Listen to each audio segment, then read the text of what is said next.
ವಿಷ್ಣುರ್ಹಿ ದಾತಾ ಮೋಕ್ಷಸ್ಯ ವಾಯುಶ್ಚ ತದನುಜ್ಞಯ ತ್ರಿವಿಧಾ ಜೀವಸಂಘಾಸ್ತು ದೇವಮಾನುಷ ದಾನವಾಃ ತತ್ರ ದೇವಾಃ ಮುಕ್ತಿಯೋಗ್ಯಾಃ ಮಾನುಷೇಷು ಉತ್ತಮಾಸ್ತಥಾ ಮಧ್ಯಮಾ ಮಾನುಷಾಯೇತು ಶ್ರುತಿಯೋಗ್ಯಾಃ ಸದೈವ ಹಿ ಅಧಮಾ ನಿರಯಾಯೈವ ದಾನವಾಸ್ತು ತಮೋಲಯಾಃ. ಶ್ರೀ ಗುರುಭ್ಯೋ ನಮಃ.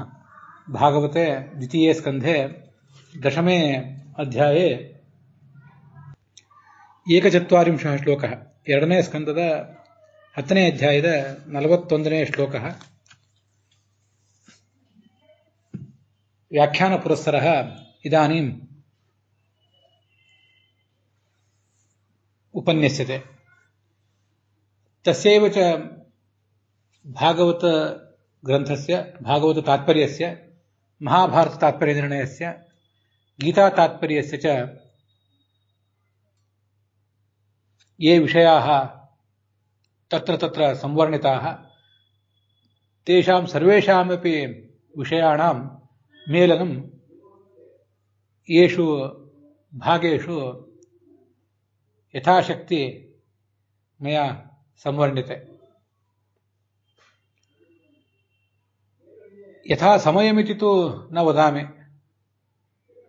समयस्तु समयावकाशस्तु विपुल एव विद्यते. तथापि शक्तिः कीदृशी अस्ति कियती अस्ति इति इयमेव चिन्ता मां बाधते तमाम्. तथापि अथापि कीर्तयाम्यङ्ग यथामति यथा श्रुतम् हरेः कथां स्वां सत्कर्तुं गिरमन्याभितां सतीम् इति भागवतमेव यथा वदति तदेव अनुसन्धानं मयि निक्षिप्य अहमपि यथामति यावदधीतं यथाश्रुतं यावदधीतं यथामति यावत् मतं मननं कृतं तावदेव आत्मसमं भगवतः इमां कथां भगवतः इमानि तत्त्वानि वर्णयितुम् उत्सहे.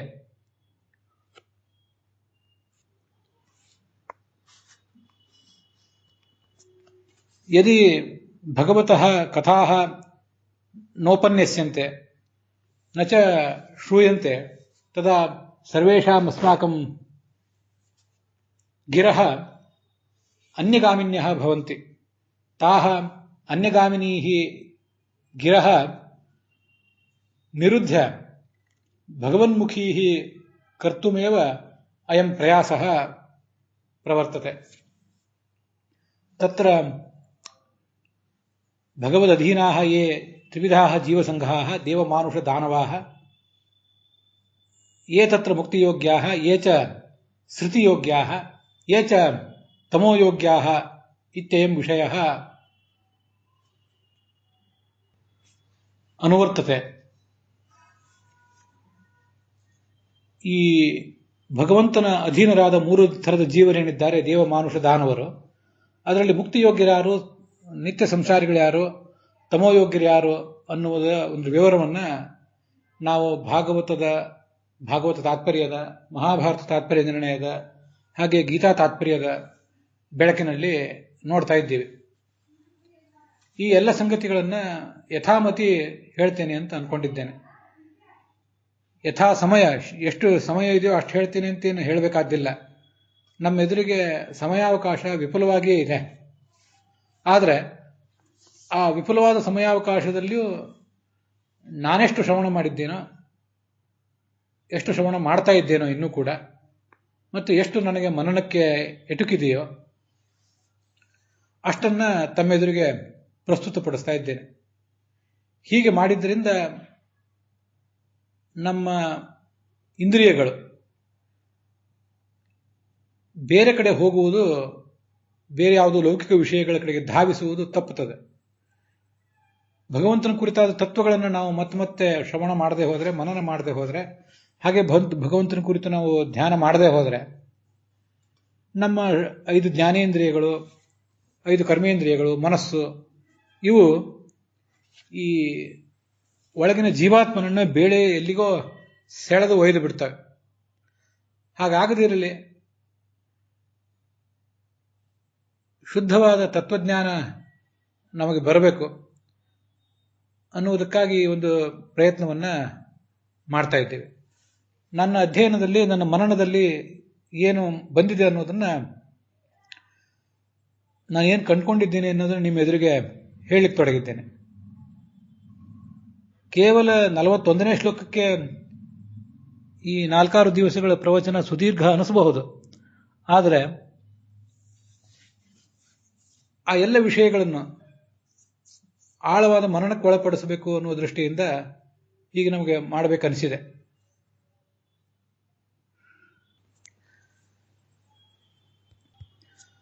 ಸಾತ್ವಿಕರು, ರಾಜಸರು, ತಾಮಸರು, ಅರ್ಥಾತ್ ಅಥವಾ ದೇವ, ಮಾನುಷ, ದಾನವರು ಅಂತ 3 ಬಗೆಯವರೇನಿದ್ದಾರೆ, ಅವರು ಸಾತ್ವಿಕರಲ್ಲಿ 3 ಬಗೆ, ರಾಜಸರಲ್ಲಿ 3 ಬಗೆ, ಹಾಗೆ ತಾಮಸರಲ್ಲಿ 3 ಬಗೆ ಅಂತ 9 ಜನ ಇದ್ದಾರೆ ಅನ್ನೋದು ನೋಡಿದ್ವಿ. ಅದರಲ್ಲಿ ಮುಕ್ತಿಯೋಗ್ಯರೆಷ್ಟು, ಹಾಗೆ ನಿತ್ಯ ಸಂಸಾರಿಗಳೆಷ್ಟು, ಮತ್ತೆ ತಮೋಯೋಗ್ಯರು ಎಷ್ಟು ಅಂತ ಅನ್ನೋದನ್ನ ಕಳೆದ ದಿವಸದಿಂದ ನೋಡ್ತಾ ಬಂದಿದ್ದೀವಿ. ಅಲ್ಲಿ 2 ಬೇರೆ ಬೇರೆ ಅಭಿಪ್ರಾಯಗಳಿರೋದನ್ನು ಕೂಡ ನಾನು ಹೇಳಿದೆ. 4 ಸಾತ್ವಿಕರು, ಒಟ್ಟು 9 ವಿಭಾಗಗಳಲ್ಲಿ 4 ವಿಭಾಗಗಳು ಸಾತ್ವಿಕರ ವಿಭಾಗ, ಮುಕ್ತಿಯೋಗ್ಯರ ವಿಭಾಗ, 2 ವಿಭಾಗ ನಿತ್ಯ ಸಂಸಾರಿಗಳದು, 3 ವಿಭಾಗ ತಮೋಯೋಗ್ಯರದು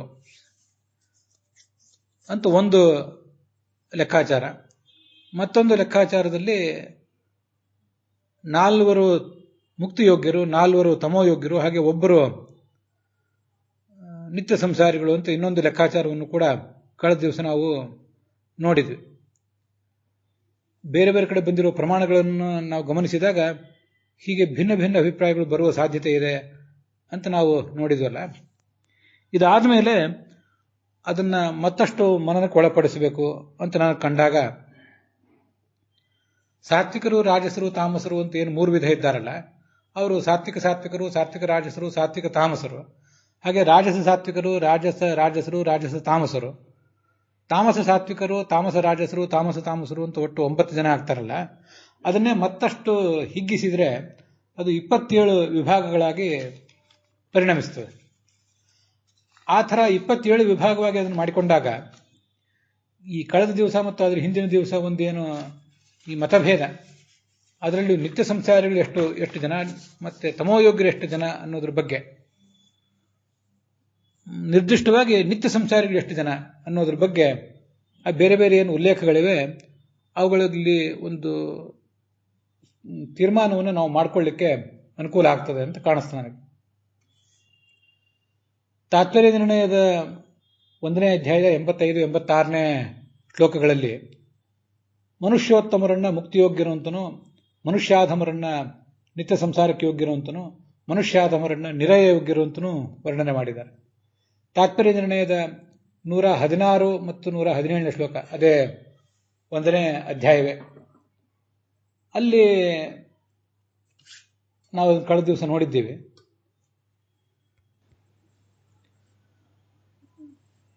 ಮನುಷ್ಯೋತ್ತಮರೇನಿದ್ದಾರೆ ಅವರು ಮೋಕ್ಷಕ್ಕೆ ಯೋಗ್ಯರಾದವರು. ಅದನ್ನ ತಾತ್ಪರ್ಯ ನಿರ್ಣಯ ಹೀಗೆ ವರ್ಣನೆ ಮಾಡ್ತದೆ.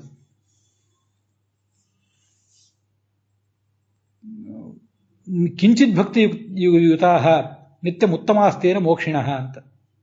ಈ ಮನುಷ್ಯರಲ್ಲಿ ಉತ್ತಮರ್ಯಾರಿದ್ದಾರೆ ಅವರು ಕಿಂಚಿತ್ ಭಕ್ತಿಯುತಾಹ,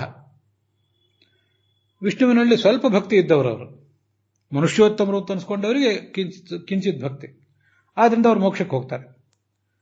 ಮತ್ತೆ ಮಧ್ಯಮ ಮನುಷ್ಯರೇನಿದ್ದಾರೆ, ಮಧ್ಯಮ ಮಿಶ್ರಭೂತತ್ವಾತ್ ನಿತ್ಯಂ ಮಿಶ್ರಫಲಾಹ ಸ್ಮೃತಾಹ, ಇದೆಲ್ಲ 1ನೇ ಅಧ್ಯಾಯದ 118-119ನೇ ಶ್ಲೋಕಗಳು ತಾತ್ಪರ್ಯ, ಮಹಾಭಾರತ ತಾತ್ಪರ್ಯ ನಿರ್ಣಯದಲ್ಲಿ.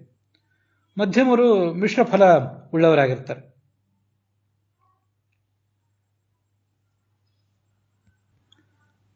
ತಮೋಯೋಗ್ಯರೇನಿದ್ದಾರೆ ಮಾನುಷೇಶ್ವಧಮಾಹ, ಆ ಅಧಮರನ್ನ ಕಿಂಚಿತ್ ದ್ವೇಷಯುತಾಹ ಹರವು ಸದಾ ಅಂತ ಹೀಗಲ್ಲಿ ವರ್ಣನೆ ಮಾಡಿದ್ದಾರೆ.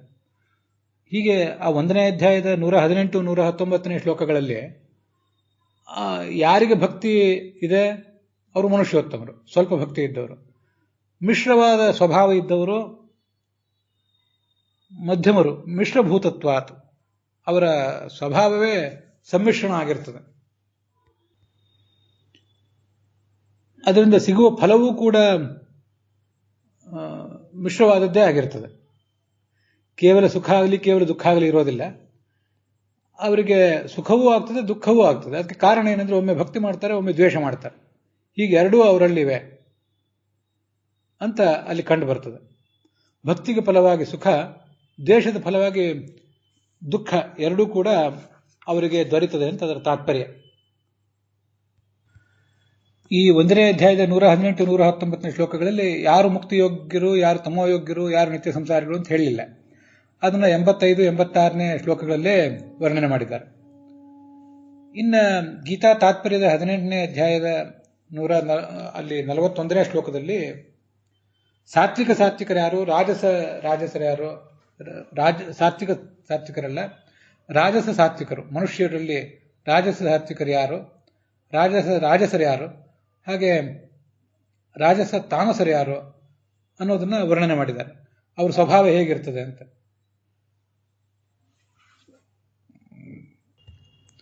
ಅಲ್ಲಿ ರಾಜಸಾಸ್ತು ನರಾಹ, ದೇವತೆಗಳು ಸಾತ್ವಿಕರು, ದೈತ್ಯರು ತಾಮಸರು. ರಾಜಸರು ಅಂದ್ರೆ ಅವರು ಮನುಷ್ಯರು. ಅವರಲ್ಲಿ ವಿಪ್ರಾಹ, ಬ್ರಾಹ್ಮಣರು ರಾಜಸ ಸಾತ್ವಿಕರಲ್ಲಿ ಕೂಡ ಸಾತ್ವಿಕರು ಅಂತ ಕರೆಸ್ಕೋತಾರೆ. ಮುಂದೆ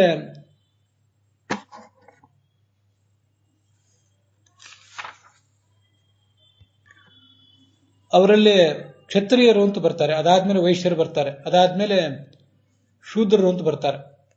ಇವರೆಲ್ಲರೂ ರಾಜಸ ಸಾತ್ವಿಕರೇ, ಮುಕ್ತಿಯೋಗ್ಯರೇ. ಆದರೆ ಅವರಲ್ಲಿ ಆ ಸತ್ವಗುಣದ ಅಂಶ ಅನ್ನೋದು ಸ್ವಲ್ಪ ಸ್ವಲ್ಪ ಕಡಿಮೆ ಆಗ್ತಾ ಬರ್ತದೆ.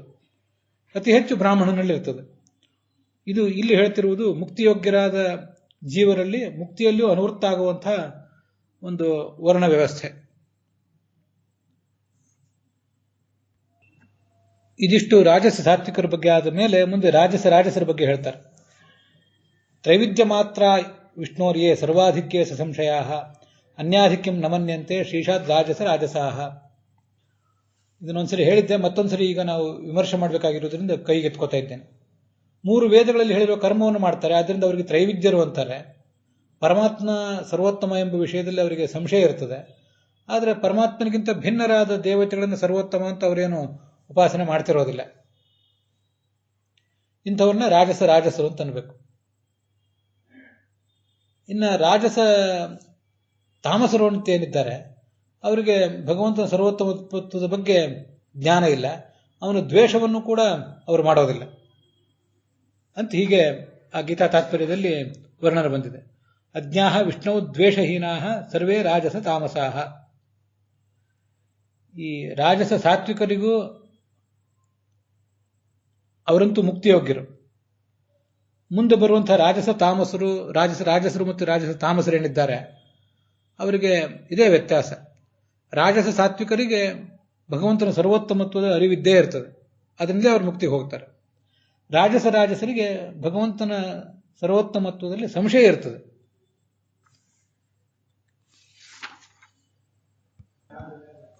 ಈ ರಾಜಸರಿಗೂ ರಾಜಸ ತಾಮಸರಿಗೂ ಏನು ವ್ಯತ್ಯಾಸ ಅನ್ನೋದನ್ನ ಸ್ವಲ್ಪ ಹೀಗೆ ಗಮನಿಸ್ಬೇಕು ನಾವು ಈ ಮುಂದಿನಂತೆ. ಅದನ್ನ ಈ ಟಿಪ್ಪಣಿಗಳಲ್ಲಿ ಹೇಳಿದಂತೆ ಕಾಣಿಸೋದಿಲ್ಲ, ನನಗೆ ಅನಿಸಿದ್ದನ್ನು ಹೇಳ್ತೇನೆ.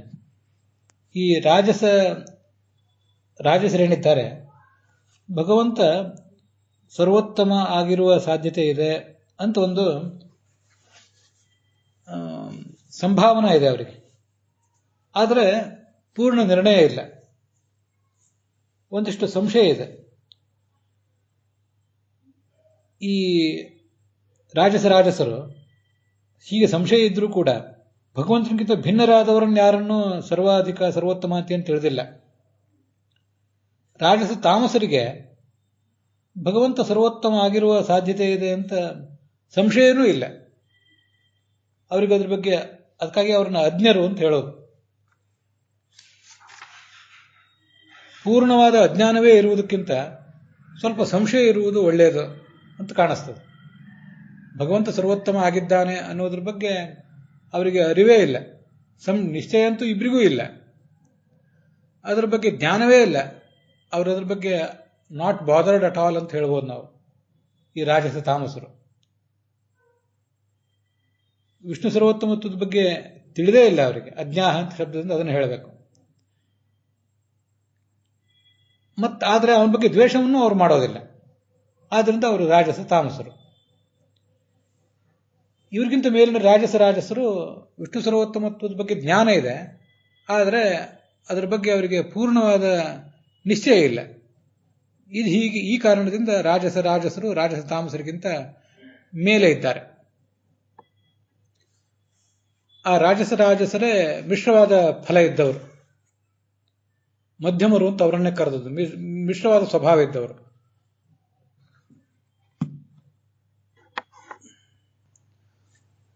ಈಗೇನು ಮಿಶ್ರವಾದ ಸ್ವಭಾವ ಇದ್ದವರು ಅಂದ್ರೆ ಒಮ್ಮೆ ದ್ವೇಷ ಒಮ್ಮೆ ಭಕ್ತಿ ಮಾಡ್ತಾರೆ ಅಂತ ಬಂತಲ್ಲ,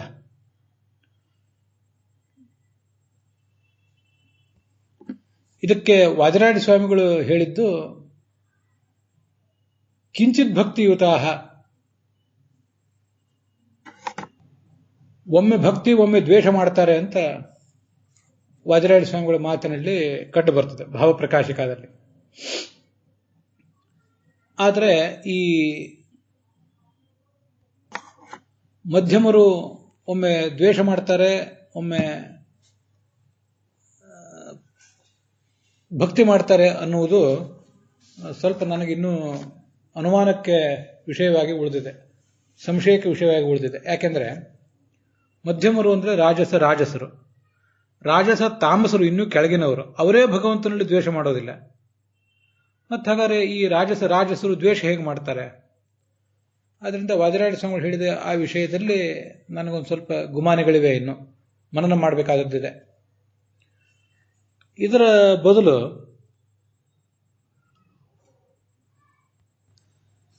ತಾತ್ಪರ್ಯ ನಿರ್ಣಯಕ್ಕೆ ಜನಾರ್ದನೀಯ ಅಂತ ವ್ಯಾಖ್ಯಾನ ಇದೆಯಲ್ಲ, ಅಲ್ಲಿ ಈ ಮಿಶ್ರಣ ಅಂದ್ರೆ ಅವು ಏನು ಜ್ಞಾನ ಇದೆ ಆ ಜ್ಞಾನದಲ್ಲೇ ಮಿಶ್ರಣ. ಸರ್ವೋತ್ತಮ ಹರಿಯೂ ಇರಬಹುದು, ಹರನೂ ಇರಬಹುದು ಅಂತ ಎರಡು ಪಕ್ಷಗಳ ಮಿಶ್ರಣ ಇದೆ ಆ ಜ್ಞಾನದಲ್ಲಿ. ಆದ್ರಲ್ಲೇ ಅದನ್ನು ಸಂಶಯ ಅಂತ ಹೇಳುವುದು. ಹೀಗೆ ಹೇಳಿದರೆ ಮಹಾಭಾರತ ತಾತ್ಪರ್ಯ ನಿರ್ಣಯದ ಈ 117ನೇ ಶ್ಲೋಕ ಮತ್ತೆ ಗೀತಾ ತಾತ್ಪರ್ಯದ 18ನೇ ಅಧ್ಯಾಯದ 41ನೇ ಶ್ಲೋಕ, ಅದೇನು ಸಸಂಶಯ ಅಂತ ಹೇಳಿದಾರಲ್ಲ, ಭಗವಂತನ ಪಾರಮ್ಯದಲ್ಲಿ ಅವರಿಗೆ ಸಂಶಯ ಇದೆ ಅಂತ. ಆ ಸಂಶಯ ಅಂದರೆ ಈ ಮಿಶ್ರಣವೇ ಸಂಶಯ. ಅದರಿಂದ ಜನಾರ್ದನೀಯ ವ್ಯಾಖ್ಯಾನ ನನಗೆ ಯಾಕೋ ಈ ದೃಷ್ಟಿಯಿಂದ ಸ್ವಲ್ಪ ಸ್ವೀಕಾರಕ್ಕೆ ಯೋಗ್ಯ ಅಂತ ಕಾಣಿಸ್ತದೆ. ವಾದಿರಾಜರು ಹೇಳಿದ ವಿಷಯದಲ್ಲಿ ಸ್ವಲ್ಪ ಭಿನ್ನಾಭಿಪ್ರಾಯಗಳಿವೆ ನನಗೆ. ಈ ವಿಷಯದಲ್ಲಿ ಬನ್ನಂಜ ಗೋವಿಂದಾಚಾರ್ಯರು ಹೆಚ್ಚಿಂದೇನು ಹೇಳಲಿಲ್ಲ. ಅಂತೂ ಎಲ್ಲೆಲ್ಲಿ ಏನೇನು ಉಲ್ಲೇಖ ಬಂದಿದೆ ಅಂತ ಹೇಳಿದೆ. ಇನ್ನೂ ಎಲ್ಲಿಯಾದರೂ ಅನುವ್ಯಾಖ್ಯಾನದಲ್ಲಿ ಉಲ್ಲೇಖ ಇರಬಹುದು, ನನಗದು ಸ್ಮರಣಕ್ಕೆ ಬಂದಿಲ್ಲ. ಇಷ್ಟನ್ನ ಈಗ ಹೇಳಿದ್ದೇನೆ. ಸಾತ್ವಿಕ, ರಾಜಸ, ತಾಮಸ ಅನ್ನುವುದು ಮೂರಾಗಿ ವಿಭಕ್ತಗೊಂಡು ಒಟ್ಟು 9 ವಿಭಾಗ ಆಯಿತು. ಆ 9 ವಿಭಾಗದಲ್ಲಿ ಸಾತ್ವಿಕ್ ಮುಕ್ತಿಯೋಗ್ಯರು ಯಾರು, ರಾಜಸ ಮತ್ತೆ ತಮೋಯೋಗ್ಯರು ಯಾರು, ನಿತ್ಯ ಸಂಸಾರಿಗಳು ಯಾರು ಅನ್ನೋದ್ರ ಬಗ್ಗೆ ನಾವು ಕಳೆದ 2 ದಿವಸದಲ್ಲಿ ಚರ್ಚೆ ಮಾಡಿದ್ವಿ. 4, 2, 3 ಅಂತ ಹೀಗೊಂದು ಅಭಿಪ್ರಾಯವನ್ನು ಕೂಡ ನಾವು ಆಲಿಸಿದೆವು. 4 ಮುಕ್ತಿಯೋಗ್ಯರು, 2 ನಿತ್ಯ ಸಂಸಾರಿಗಳು, 3 ಜನ ತಮೋಯೋಗ್ಯರು ಅಂತ. 4 ಮುಕ್ತಿಯೋಗ್ಯರು, 4 ತಮೋಯೋಗ್ಯರು, 1 ನಿತ್ಯ ಸಂಸಾರಿಗಳು ಅನ್ನೋ ಅಭಿಪ್ರಾಯವನ್ನು ನಾವು ಆಲಿಸಿದೆವು. ಆದರೆ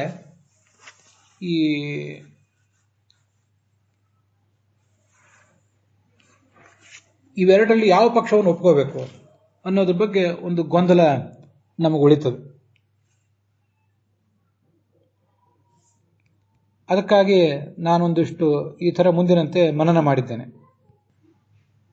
ಮುಖ್ಯವಾಗಿ ಈ ಥರದ ಸಂಶಯ ಬರಲಿಕ್ಕೆ ಕಾರಣ ಮಹಾಭಾರತ ತಾತ್ಪರ್ಯ ನಿರ್ಣಯದ 1ನೇ ಅಧ್ಯಾಯದ 85 ಮತ್ತು 86ನೇ ಶ್ಲೋಕಗಳು, ಹಾಗೆ ಗೀತಾ ತಾತ್ಪರ್ಯದ 18ನೇ ಅಧ್ಯಾಯದ 41ನೇ ಶ್ಲೋಕದಲ್ಲಿ ಬರುವ ಗೀತಾ ತಾತ್ಪರ್ಯದ ಶ್ಲೋಕ. ತಾತ್ಪರ್ಯ ನಿರ್ಣಯದಲ್ಲಿ ಮನುಷ್ಯೋತ್ತಮರನ್ನ ಅಂದರೆ ರಾಜಸ ಸಾತ್ವಿಕರನ್ನ ಮುಕ್ತಿಯೋಗ್ಯರಂತನು, ಮನುಷ್ಯ ಮಧ್ಯಮರನ್ನ ಅಂದರೆ ರಾಜಸರನ್ನ ಸಂಸಾರ ಯೋಗ್ಯರುವಂತನು, ಮನುಷ್ಯಾಧಮರನ್ನ ಅಂದರೆ ರಾಜಸ ತಾಮಸರನ್ನ ನಿರಯ ಯೋಗ್ಯರುವಂತನು ವರ್ಗೀಕರಿಸಿದ್ದಾರೆ. ಗೀತಾ ತಾತ್ಪರ್ಯದಲ್ಲಿ ಸತ್ವಾಧಿಕೋ ಮೋಕ್ಷಯೋಗ್ಯ, ರಾಜಸ ಸಾತ್ವಿಕರಲ್ಲಿ ಸತ್ವಾಧಿಕನಾದ ವ್ಯಕ್ತಿ, ಹೆಚ್ಚು ಸತ್ವಗುಣ ಇರುವ ವ್ಯಕ್ತಿ ಮುಕ್ತಿಯೋಗ್ಯ ಅಂತ ವರ್ಣನೆ ಮಾಡಿದ್ದಾರೆ. ಅದು ಸರಿಯಾಯಿತು. ತಮೋತ್ತರ ಅಂಧತಮಸಃ, ಯಾರು ತಮೋಗುಣ ಹೆಚ್ಚು ಹೊಂದಿರ್ತಾನೋ ಅವನು ಅಂಧನ್ ತಮಸಿಗೆ ಯೋಗ್ಯ ಅಂತ, ಅದೂ ಸರಿಯಾಯಿತು. ಇನ್ನು ರಜೋಭೂಜಾನ್ ಸಮೋವಾ ಶ್ರುತಿ ಪಾತ್ರಕಃ ಅಂತ ಇಬ್ಬರನ್ನ ಈ ಸಂಸಾರಕ್ಕೆ ಯೋಗ್ಯ, ನಿತ್ಯ ಸಂಸಾರಕ್ಕೆ ಯೋಗ್ಯರು ಅಂತ ಇಬ್ಬರನ್ನ ವರ್ಣನೆ ಮಾಡಿದ್ದಾರೆ. ರಜೋಗುಣ ಹೆಚ್ಚಿರುವಂತಹ ತ್ರೈವಿದ್ಯರು ಇವರು ನಿತ್ಯ ಸಂಸಾರಿಗಳು. ಹಾಗೆಯೇ ಮೂರು ಗುಣಗಳು ಸಮಾನವಾಗಿರುವ ಸತ್ವ ರಜಸ ತಮಸ್ಸು ಮೂರು ಗುಣಗಳು ಸಮಾನವಾಗಿರುವಂತಹ ಅಜ್ಞರು ನಿತ್ಯ ಸಂಸಾರಿಗಳು ಅಂತ ಅಲ್ಲಿ ವರ್ಣನೆ ಮಾಡಿದ್ದಾರೆ. ರಾಜಸರಲ್ಲಿ ರಾಜಸ ಸಾತ್ವಿಕರು ಮುಕ್ತಿಯೋಗ್ಯರು ಅನ್ನೋದ್ರ ಬಗ್ಗೆ ಸಂಶಯ ಇಲ್ಲ. ಇನ್ನು ರಾಜಸರು ಮತ್ತು ರಾಜಸ ತಾಮಸರು ಅಂತ ಇಬ್ಬರು ಇದ್ದಾರಲ್ಲ, ಅವರಲ್ಲಿ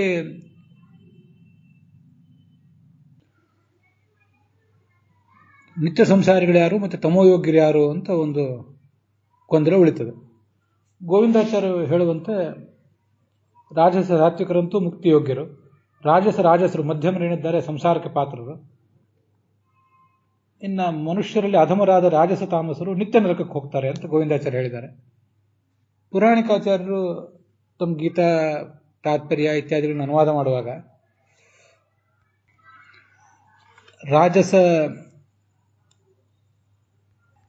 ರಾಜಸರು ಮತ್ತೆ ರಾಜಸ ತಾಮಸರು ಇಬ್ಬರನ್ನೂ ನಿತ್ಯ ಸಂಸಾರಿಗಳು ಅಂತ ವರ್ಣನೆ ಮಾಡಿದ್ದಾರೆ. ಅವರ ದೃಷ್ಟಿಯಲ್ಲಿ ಇಬ್ಬರು ರಾಜಸರು ಮತ್ತು ರಾಜಸ ತಾಮಸರು ನಿತ್ಯ ಸಂಸಾರಿಗಳಾಗ್ತಾರೆ. 3 ಜನ ತಮೋಯೋಗ್ಯರಾಗ್ತಾರೆ ತಾಮಸರ ವರ್ಗೀಕರಣದಲ್ಲಿ. ಸಾತ್ವಿಕರ ವರ್ಗೀಕರಣದಲ್ಲಿ, ದೇವತೆಗಳ ವರ್ಗೀಕರಣದಲ್ಲಿ ಎಲ್ಲರೂ ಮುಕ್ತಿಯೋಗ್ಯರು, ರಾಜಸ ಸಾತ್ವಿಕರು ಮಾತ್ರ ಮನುಷ್ಯರು ಮುಕ್ತಿಯೋಗ್ಯರು ಅಂತ ಅಭಿಪ್ರಾಯ ಕಂಡು ಬರ್ತದೆ. ಇಲ್ಲಿ ಈ ಭಗವದ್ಗೀತೆಯನ್ನು ಅನುವಾದಿಸಿದವರು ನಮ್ಮ ಗುರುಗಳು ಹಯೋಧನ ಪುರಾಣಿಕರು. ಗೀತಾ ಭಾಷ್ಯವನ್ನು ಅನುವಾದಿಸಿದವರು ಮತ್ತೊಬ್ಬ ಗುರುಗಳು ಹರಿದಾಸ ಭಟ್ಟಾಚಾರ್ಯರು. ಗೀತಾ ತಾತ್ಪರ್ಯ ಅನುವಾದಿಸಿದವರು ಮತ್ತೊಬ್ಬ ಗುರುಗಳು ಮತ್ತು ನಮಗೆ ದೊಡ್ಡಪ್ಪನೂ ಆದಂಥ KT ಪಾಂಡುರಂಗಿ ಆಚಾರ್ಯರು. ಅವರ ಅಭಿಪ್ರಾಯಗಳನ್ನು ಇಲ್ಲಿ ವಿಮರ್ಶೆ ಮಾಡ್ತಿದ್ದೇನೆ. ಪ್ರಾಯ ಹಾಗೆಲ್ಲ ಅವರು ಅನುವಾದ ಮಾಡಿದಾಗ ಗೀತಾ ವಿವೃತ್ತಿ ಮತ್ತು ಗೀತಾ ಭಾಷ್ಯಕ್ಕೆ ಪ್ರಮೇಯ ದೀಪಿಕಾ, ಗೀತಾ ತಾತ್ಪರ್ಯಕ್ಕೆ ನ್ಯಾಯ ದೀಪಿಕಾ ಅಂತ ಒಂದಿದೆ, ಅದನ್ನೆಲ್ಲ ಇಟ್ಕೊಂಡು ಅನುವಾದ ಮಾಡಿರ್ತಾರೆ. ಅಂತೂ ರಾಜಸ ತಾಮಸರು ಮತ್ತು ರಾಜಸರು ಇವರಲ್ಲಿ ಒಂದಿಷ್ಟು ವಿವಾದ ಉಳಿತದಲ್ಲ. ಇದ್ರ ಬಗ್ಗೆ ಗೋವಿಂದಾಚಾರ್ಯ ಹತ್ರನೂ ನಾನು ಕೇಳಿದ್ದೆ ಅಂತ ಹೇಳಿದ್ದೆ ನಿಮಗೆ. ರಾಜಸ ತಾಮಸರು ಭಗವಂತನನ್ನು ದ್ವೇಷಿಸೋದಿಲ್ಲ, ಆದ್ದರಿಂದ ಅವರೇ ಮುಕ್ತಿ ತಮಸ್ಸಿಗೆ ಹೋಗ್ತಾರೆ ಅಂತ ಕೇಳಿದ್ದೆ. ಅವರು ಅದ್ರ ಬಗ್ಗೆ ವಿಚಾರ ಮಾಡಬೇಕು ಅಂತ ಹೇಳಿದ್ರು. ಮುಂದೆ ಅದ್ರ ಬಗ್ಗೆ ಅವರ ಸಮೀಪಕ್ಕೆ ನನಗೆ ಹೋಗಿ ವಿಚಾರ ಮಾಡಲಿಕ್ಕೆ ಆಗಲಿಲ್ಲ. ಇಷ್ಟೆಲ್ಲ ಆದ ಮೇಲೆ ಇದಕ್ಕೊಂದು ಏನಾದರೂ ಪರಿಹಾರವನ್ನು ಕಂಡುಕೊಳ್ಬೇಕು ಅಂತ ನಾನು ಆಲೋಚನೆ ಮಾಡಿದೆ. ಅದನ್ನು ಈಗ ನಿಮ್ಮ ಮುಂದೆ ಇಡ್ತೇನೆ. ರಾಜಸರು, ಸಾತ್ವಿಕರು, ತಾಮಸರು ಅಂತ 3 ಇದ್ದದ್ದು 9 ಆಗಿದೆ, ನಮಗೆ ಗೊತ್ತಿದೆ. ಹಾಗೆ ಅದನ್ನು 27 ವಿಭಾಗವಾಗಿ ಕೂಡ ಮಾಡಲಿಕ್ಕೆ ಸಾಧ್ಯ ಇದೆ. ಹಾಗೆ ಮಾಡಿದಾಗ ನಮಗೊಂದು ಸಮಾಧಾನ ಸಿಗ್ತದೆ. ಅದರಿಂದ ಈ ದೇವತೆಗಳಲ್ಲಿ ಸಾತ್ವಿಕ ರಾಜಸ, ಸಾತ್ವಿಕ ತಾಮಸ ಅಂತಿದೆಯಲ್ಲ, ಅದರಲ್ಲಿ ಮತ್ತೆ ಸಾತ್ವಿಕರು ಇವರು ಚತುರ್ಮುಖ ಬ್ರಹ್ಮನಿಂದ ಆರಂಭ ಮಾಡಿಕೊಂಡು ರುದ್ರನವರೆಗೆ. ಸಾತ್ವಿಕ ರಾಜಸರು ಅಂದರೆ ಇಂದ್ರ, ಸಾತ್ವಿಕ ತಾಮಸರು ಅಂದರೆ ಬೃಹಸ್ಪತಿ ಮೊದಲಾದವರು. ಇದು ಗೀತಾ ವಿವೃತ್ತಿಯಲ್ಲಿ ರಾಘವೇಂದ್ರ ಸ್ವಾಮಿಗಳು ಕೊಟ್ಟಿರುವಂತಹ ವಿವರಣ. ಸಾತ್ವಿಕರು, ಸಾತ್ವಿಕ ರಾಜಸರು, ಸಾತ್ವಿಕ ತಾಮಸರು ಅಂತ ಏನಿದೆ, ಆ ಮೊದಲನೇ ಸಾತ್ವಿಕರಲ್ಲೇ ಸಾತ್ವಿಕ ತಾಮಸರು, ಸಾತ್ವಿಕ ರಾಜಸರು, ಸಾತ್ವಿಕರು ಅಂತ 3 ವಿಭಾಗ ಇದೆ. ಸಾತ್ವಿಕ ರಾಜಸರು ಅಂತ ಏನಿದೆ ಅದರಲ್ಲಿ ಮತ್ತೆ ಸಾತ್ವಿಕ ಸಾತ್ವಿಕರು, ಸಾತ್ವಿಕ ರಾಜಸರು, ಸಾತ್ವಿಕ ರಾಜಸ ತಾಮಸರು ಅಂತ 3 ವಿಭಾಗ ಇದೆ. ಸಾತ್ವಿಕ ತಾಮಸರು ಅಂತ ಏನಿದ್ದಾರೆ ಅವರಲ್ಲಿ ಕೂಡ ಸಾತ್ವಿಕ ತಾಮಸ ಸಾತ್ವಿಕರು, ಸಾತ್ವಿಕ ತಾಮಸ ರಾಜಸರು, ಸಾತ್ವಿಕ ತಾಮಸರು ಅಂತ 3 ವಿಭಾಗ ಇದೆ. ಅದರಲ್ಲಿ ಯಾರ್ಯಾರು ಎಲ್ಲೆಲ್ಲಿ ಸೇರ್ತಾರೆ ಅಂತ ನಾವು ಎಲ್ಲನೂ ಏನು ನೋಡಬೇಕಾಗಿಲ್ಲ. ಈಗೇನು ಬೃಹಸ್ಪತಿ ಮೊದಲಾದವರು ಸಾತ್ವಿಕ ತಾಮಸರು, ಇಂದ್ರ ಸಾತ್ವಿಕ ರಾಜಸ, ರುದ್ರನಿಂದ ಬ್ರಹ್ಮನವರೆಗೆ ಸಾತ್ವಿಕರು ಅಂತ ನಾವು ನೋಡಿ ಆಯ್ತು. ಅಂತೂ ಹೀಗೆ 9 ವಿಭಾಗ ಇದೆ ಸಾತ್ವಿಕರಲ್ಲಿ, ದೇವತೆಗಳಲ್ಲಿ. ಹಾಗೆ ತಾಮಸರಲ್ಲೂ ಕೂಡ ತಾಮಸ ರಾಜಸರು, ತಾಮಸ ಸಾತ್ವಿಕರು, ತಾಮಸ ರಾಜಸರು, ತಾಮಸರು ಅಂತ ಏನಿದೆ ಅದರಲ್ಲೂ ಕೂಡ 9 ವರ್ಗೀಕರಣ ಮಾಡಬಹುದು. ತಾಮಸ ರಾಜಸರಲ್ಲಿ ಸಾತ್ವಿಕರು, ರಾಜಸರು, ತಾಮಸರು ಅಂತ 3 ವಿಭಾಗ. ತಾಮಸ ರಾಜಸರಲ್ಲೂ ಕೂಡ 3 ವಿಭಾಗ, ತಾಮಸರಲ್ಲೂ ಕೂಡ 3 ವಿಭಾಗ. ಹೀಗೆ ಅದು ಆ ವಿಭಾಗವನ್ನು ನಾವು ಮಾಡಿಕೊಳ್ಳೋದು ತುಂಬ ಸುಲಭ. ತಾಮಸ ಸಾತ್ವಿಕರು ಅಂತ ಏನಿರ್ತಾರೆ ಅವರಲ್ಲಿ ಮುಂದೆ ಮತ್ತೆ ಸಾತ್ವಿಕ ರಾಜಸ ತಾಮಸ ಅಂತ. ಸಾತ್ವಿಕ ತಾಮಸ ಅನ್ನುವುದು ಬೇಸ್. ಅದರಲ್ಲಿ ಮೊಟ್ಟ ಮೊದಲ ಆಧಾರ ತಾಮಸರು ಅಂತ. ಅದರ ಮೇಲಿನ ಮತ್ತೊಂದು ಆಧಾರ ತಾಮಸ ಸಾತ್ವಿಕರು ಅಂತ. ಅದರಲ್ಲಿ ಸಾತ್ವಿಕ ರಾಜಸ ತಾಮಸ ಅಂತ. ಮುಂದೆ ತಾಮಸ ರಾಜಸರಲ್ಲಿ ಕೂಡ 3 ವಿಭಾಗ, ತಾಮಸರಲ್ಲೂ 3 ವಿಭಾಗ.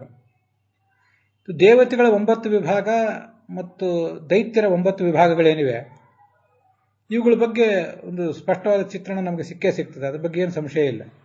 9 ವಿಧದ ದೇವತೆಗಳು ಮುಕ್ತಿಯೋಗ್ಯರು, 9 ವಿಧದ ದೈತ್ಯರು ಮುಕ್ತಿಯೋಗ್ಯರು.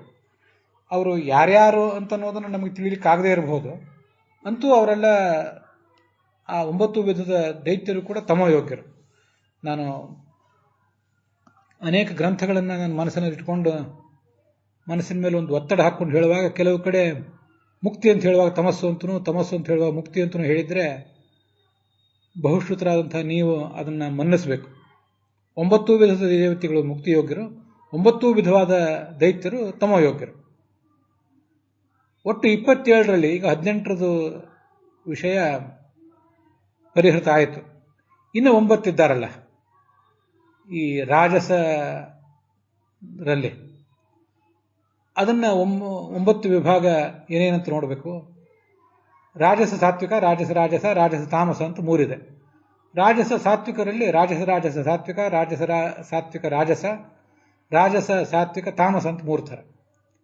ರಾಜಸ ಸಾತ್ವಿಕ ಅಂತ ಮುಂದಿಂದು, ರಾಜಸ ಅಂತ ಇನ್ನೊಂದು, ರಾಜಸ ತಾಮಸ ಅಂತ ಮತ್ತೊಂದು, ರಾಜಸ ತಾಮಸ ಸಾತ್ವಿಕ ಅಂತ ಮತ್ತೊಂದು, ರಾಜಸ ತಾಮಸ ರಾಜಸ ಅಂತ ಮತ್ತೊಂದು, ರಾಜಸ ತಾಮಸ ಅಂತ ಮತ್ತೊಂದು. ಒಟ್ಟು 27 ವಿಭಾಗ ಆಗ್ತವೆ. 9+9 ಜನ ಮುಕ್ತಿಯೋಗ್ಯರು, 9 ಜನ ತಮೋಯೋಗ್ಯರು ಅಂತ ಪರಿಹಾರ ಕಂಡುಬಿಟ್ಟಿದೆ. ಇನ್ನು 9ರಲ್ಲಿ ಹೀಗೆ ನನಗೊಂದು ಪರಿಹಾರ ಕಾಣುತ್ತದೆ. ಈ ರಾಜಸ ಸಾತ್ವಿಕರಲ್ಲಿ ಸಾತ್ವಿಕರು, ರಾಜಸರು, ತಾಮಸರು ಅಂತ 3 ವಿಭಾಗ ನೋಡಿದ್ವಲ್ಲ, ಅದರಲ್ಲಿ ರಾಜಸ ಸಾತ್ವಿಕರಂತೂ ಮುಕ್ತಿಯೋಗ್ಯರೇ ಮೊದಲನೆಯವರು, ಅದರಲ್ಲೇನು ಸಂಶಯ ಬೇಡ. ರಾಜಸ ಸಾತ್ವಿಕ ರಾಜಸರು ಅಂತೇನಿದ್ದಾರೆ ಅವರನ್ನ ನಿತ್ಯ ಸಂಸಾರಿಗಳು ಅಂತ ಹೇಳಬೇಕು. ರಾಜಸ ಸಾತ್ವಿಕ ತಾಮಸರನ್ನು ಕೂಡ ನಿತ್ಯ ಸಂಸಾರಿಗಳು ಅಂತ ಹೇಳಬೇಕು. ಅದಾದ್ಮೇಲೆ ಬರುವ ರಾಜಸ ಸಾತ್ವಿಕರು ನಿತ್ಯ ಸಂಸಾರಿಗಳೇ. ರಾಜಸರು ಅಂತೂ ನಿತ್ಯ ಸಂಸಾರಿಗಳೇ, ರಜೋಗುಣವೇ ಅವರಲ್ಲಿ ಹೆಚ್ಚಾದ್ರಿಂದ. ಇದಾದ ಮೇಲೆ ರಾಜಸ ತಾಮಸರೇನಿದ್ದಾರೆ ತಮೋಗುಣ ಅವರಲ್ಲಿ ಪ್ರವಿಷ್ಟ ಆಗಿದ್ದರಿಂದ ಅವರು ತಮೋಯೋಗ್ಯರಾಗ್ತಾರೆ. ನಂತರ ರಾಜಸ ತಾಮಸ ಸಾತ್ವಿಕರು, ರಾಜಸ ತಾಮಸ ರಾಜಸರು, ರಾಜಸ ತಾಮಸ ತಾಮಸರು, ಈ 3 ಕೂಡ ತಮೋಯೋಗ್ಯರೇ. ಅಂತೂ ಈ 9 ವಿಭಾಗಗಳಲ್ಲಿ, ರಾಜಸ ಗುಂಪಿನ ಒಟ್ಟು 9 ವಿಭಾಗಗಳಲ್ಲಿ ಒಬ್ಬರು ಮುಕ್ತಿಯೋಗ್ಯರು, 4 ನಿತ್ಯ ಸಂಸಾರಿಗಳು, 4 ತಮೋಯೋಗ್ಯರು.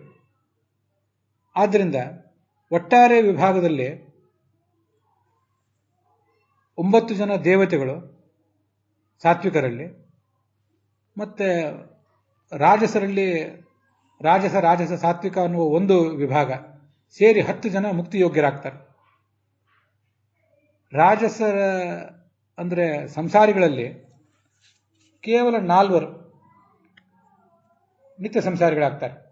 ರಾಜಸ ಸಾತ್ವಿಕ ರಾಜಸ, ರಾಜಸ ಸಾತ್ವಿಕ ತಾಮಸ, ರಾಜಸ ಸಾತ್ವಿಕ, ರಾಜಸ ಅಂತ ಇವರು ನಿತ್ಯ ಸಂಸಾರಿಗಳಾಗ್ತಾರೆ.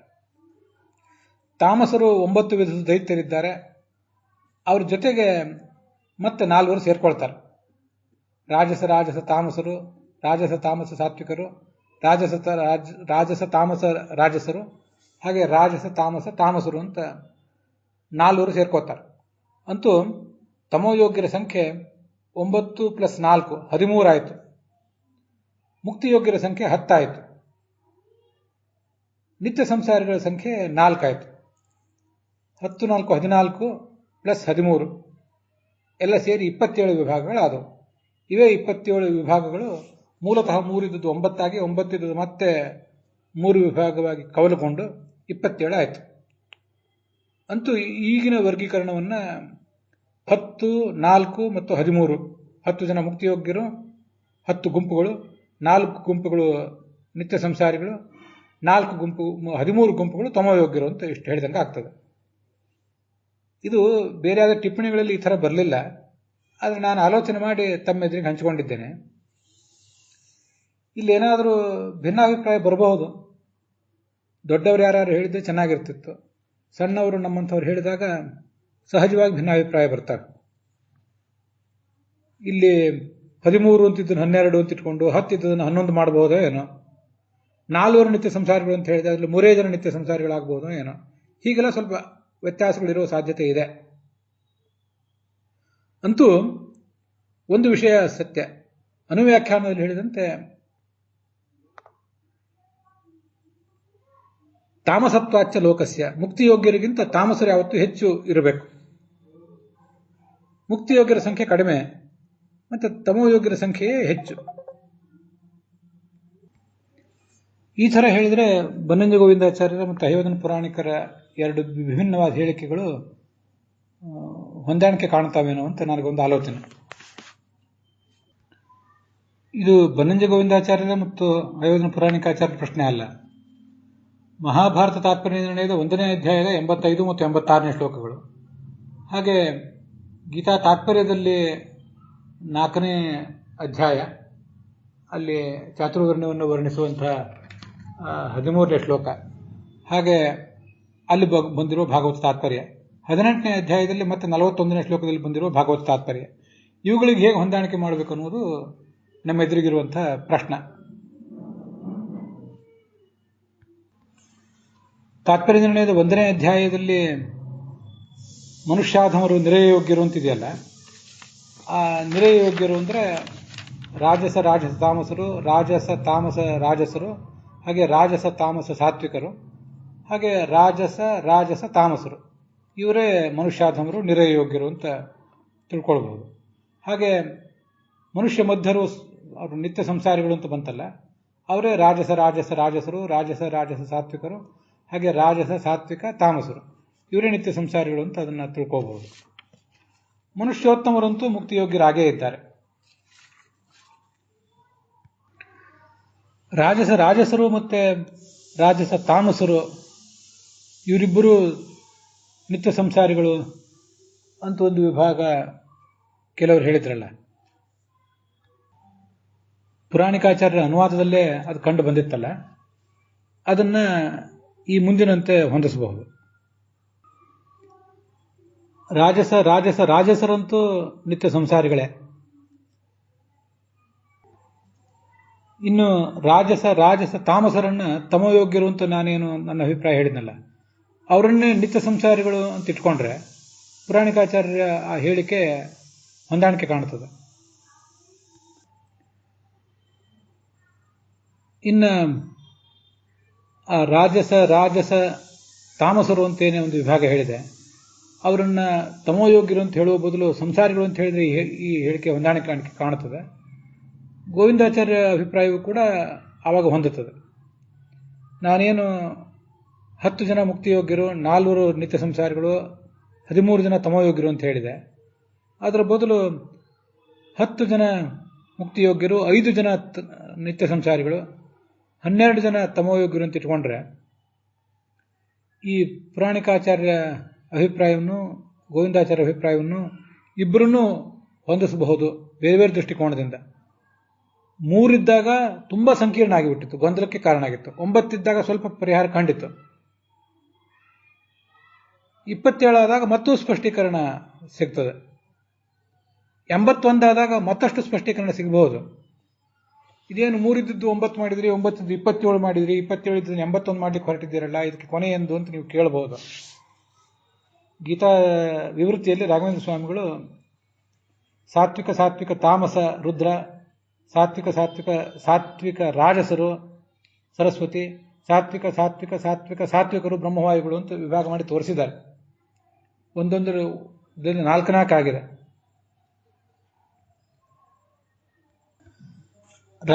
ರಾಜಸ ತಾಮಸರು ಭಗವಂತನನ್ನು ದ್ವೇಷಿಸುವುದಿಲ್ಲ, ಅವರು ಅಜ್ಞಾನಿಗಳು ಅಂತ ಏನು ಹೇಳಿಕೆ ಬಂತು, ಅದನ್ನು ಕೂಡ ನಾವು ಹೊಂದಿಸಬಹುದು. ಆ ರಾಜಸ ತಾಮಸರು ಅನ್ನುವವರೇ ತಮೋಯೋಗ್ಯರು ಅನ್ನೋದು ಬದಲಾಗಿ ನಿತ್ಯ ಸಂಸಾರಿಗಳು ಅಂತ ಇಟ್ಕೊಂಡ್ರೆ 5 ನಿತ್ಯ ಸಂಸಾರಿಗಳಾಗ್ತಾರೆ. ಆವಾಗ ಆ ಮಾತನ್ನು ಕೂಡ ಹೊಂದಿಸಬಹುದು. ಅಂತೂ ಈ ರಾಜಸರೇನಿದ್ದಾರೆ ಅವರನ್ನ ನಾವು ಸಂಖ್ಯೆಯನ್ನು ಸ್ವಲ್ಪ ಹಿಂದೆ ಮುಂದೆ ಮಾಡಿಕೊಂಡ್ರೆ ಎಲ್ಲವೂ ಸರಿಯಾಗ್ತದೆ ಅಂತ ಕಾಣಿಸ್ತದೆ. 10 ಜನರಂತೂ ಮುಕ್ತಿಯೋಗ್ಯರು. ತಮೋಯೋಗ್ಯರಾದವರು 13 ಅಂತ ಇಟ್ಕೋಬೇಕು, 12 ಅಂತ ಇಟ್ಕೋಬೇಕು, ಅಥವಾ 11 ಅಂತ ಇಟ್ಕೋಬೇಕು ಅಂತ ಸ್ವಲ್ಪ ವಿಚಾರ ಮಾಡಬೇಕು. ನಿತ್ಯ ಸಂಸಾರಿಗಳಾದವರು 4, 5, 6 ಅಂತ ಹೀಗೆ ಯಾವ್ದು ಸಂಖ್ಯೆಯನ್ನು ಇಟ್ಕೊಂಡ್ರೂ ಕೂಡ ಅವೆಲ್ಲವೂ 27ಕ್ಕೆ ಸರಿ ಹೊಂದುತ್ತವೆ. ಅಂತೂ ಹೀಗೆ 10, 4, 13, 10, 5, 12, 10, 6, 11 ಈ 3 ಥಿಯರಿಗಳನ್ನು ನಾನು ತಮ್ಮ ಮುಂದೆ ಇಟ್ಟಿದ್ದೇನೆ. ಮತ್ತಷ್ಟು ಅದರ ಬಗ್ಗೆ ಮನನ ನಡೆದ್ರೂ ಸಂತೋಷವೇ. ಪುರಾಣಿಕಾಚಾರ್ಯರು ಮಹಾಭಾರತ ತಾತ್ಪರ್ಯ ನಿರ್ಣಯದಲ್ಲಿ 117ನೇ ಶ್ಲೋಕದ ಅನುವಾದ ಮಾಡಿ ವಿವರಣದಲ್ಲಿ ಒಂದಷ್ಟು ವಿಷಯಗಳನ್ನು ಹೇಳಿದ್ದಾರೆ. ಅದು ಯಾಕೋ ನನಗೆ ಸಮಾಧಾನ ಕೊಡಲಿಲ್ಲ. ಏನೋ ಹೀಗೆ ಸಮಾಧಾನ ನಾನು ಕಂಡುಕೊಂಡಿದ್ದೇನೆ. ಇದರ ಬಗ್ಗೆ ವಿದ್ವಾಂಸರು ಮತ್ತು ಇತರರು ತಮ್ಮ ಅಭಿಪ್ರಾಯಗಳನ್ನು ಹೇಳಬೇಕು. ಅಲ್ಲಿಗೆ ಇವತ್ತಿನ ಈ ಭಾಗ ಸಮಾಪ್ತ ಆಗಿದೆ. ಹುಸಿಯ ನಾಡಿ ಹೊಟ್ಟೆ ಹೊರೆವ ವಿಷಯದಲ್ಲಿ ರಸಿಕನಂದು ಹುಸಿಗೆ ಹಾಕಿದ್ರು ಇನ್ನು ಶ್ರೀಕೇಶನೇ, ಈಶನಿನ್ನ ಚರಣ ಭಜನೆ ಆಸೆಯಿಂದ ಮಾಡುವೆ ದೋಷ ರಾಶಿ ನಾಶ ಮಾಡು ಶ್ರೀಶಕೇಶವ. ಶ್ರೀಕೃಷ್ಣಾರ್ಪಣ ಮಸ್ತು.